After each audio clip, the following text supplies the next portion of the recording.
So while the US believes Iran is being economically cornered, the bigger picture suggests a more complex reality, one where the pressure is global and elevated energy prices could persist far longer than policymakers hope. Let's move on now. We are seeing a major escalation in the US-China economic standoff. China has for the first time invoked its 2021 blocking rules, ordering domestic firms to ignore US sanctions targeting Chinese refineries accused of importing Iranian crude.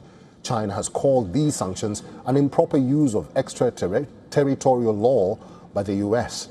The move creates a direct legal conflict. Multinational companies operating across both markets now face a binary choice: comply with US sanctions and risk violating Chinese law, or follow China's directive and face potential US penalties. For global banks and firms with dollar exposure, the risks are immediate, especially the threat of secondary sanctions tied to the US financial system. This confrontation is unfolding against a backdrop of a major shift in global trade dynamics.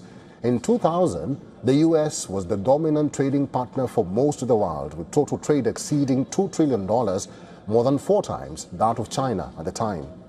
But over the past 2 decades, China's trade has expanded rapidly, growing over 12-fold.